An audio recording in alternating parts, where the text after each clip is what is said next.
आप कह रहे हैं कि जिस लड़की को आपने पढ़ा लिखा कर एसडीएम बनाया वो आपकी जान की प्यासी हो रही है, क्या पूरा मामला? सर इसका सर मेन कारण सर है मनीष दुबे के साथ उनका अवैध संबंध।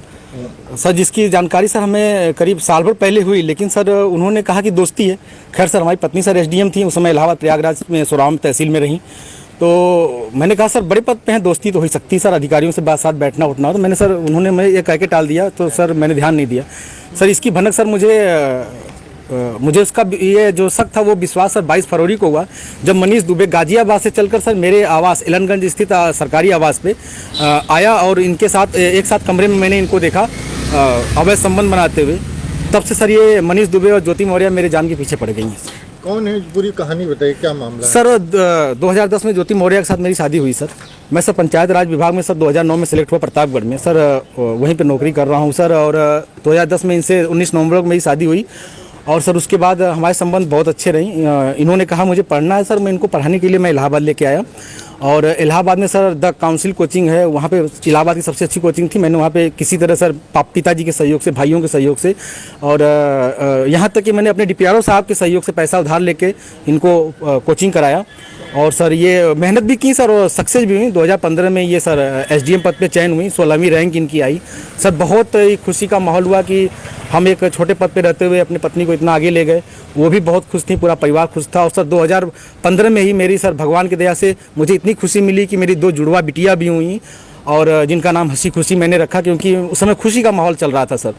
और सर बहुत अच्छा चल रहा था। लेकिन सर 2020 में ये मनीष दुबे जो जिला कमांडेंट होमगार्ड है, उसकी एंट्री होती है हम दोनों पति पत्नी के बीच में। और सर घर इतनी तबाही पे पहुंच चुका है कि घर तो टूट ही रहा है, बच्चे तो दूर हो ही रहे हैं, पत्नी दूर हो ही रही है सर। यहाँ तक कि मैं मुकदमा भी मेरे ऊपर हो गया है और मेरी मौत की साजिश भी रची जा रही है।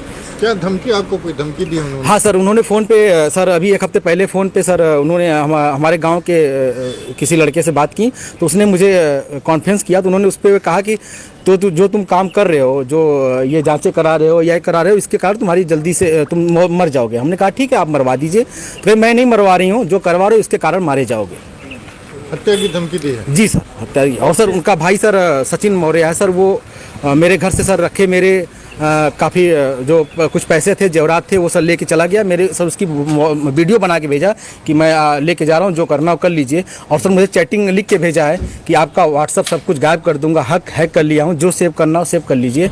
और सर उसने क्या किया कि मेरी सिम भी अपने पास रख लिया है, रख के यूज कर रहा है। मेरा बैंक अकाउंट है उसमें जुड़ा हुआ है सब कुछ, लेकिन सर वो मेरी जान पर सब लोग तुले हुए हैं सर। क्या वो आपसे तलाक मांग रही है? हाँ सर, उन्होंने मुझसे ऑडियो के माध्यम से कहा है, मुझे अभी तक कुछ ऐसा नोटिस तो नहीं मिला है, लेकिन सर उन्होंने कहा है कि तलाक प्यार से दे दीजिए, बवाल मत करिए, नहीं तो मैं आपको बर्बाद कर दूंगी। आपके डीपीआरओ से बात हो गई है, आपको बर्खास्त करा दूंगी, न नौकरी करने दूंगी न जीने दूंगी। आपने इसकी शिकायत कहाँ? सर इसकी शिकायत मैंने सर्वप्रथम सर उसी दिन धूमनगंज SHO साहब से की।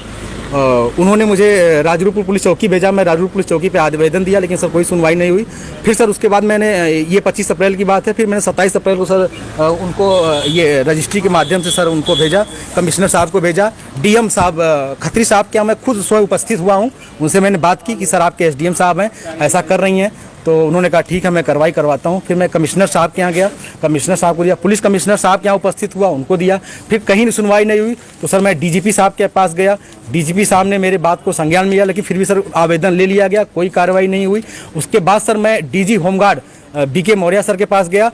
उनके यहाँ से मुझे सर कुछ उम्मीद की लौ दिखाई दी, क्योंकि उन्होंने मेरे आवेदन को तुरंत संज्ञान में लिया और टीम गठित कर दी है। DIG इलाहाबाद उसकी जांच कर रहे हैं। मुझे सर कुछ उम्मीद लग रही है कि मुझे कहीं ना कहीं हो सकता है न्याय मिले और मेरी जान बच जाए।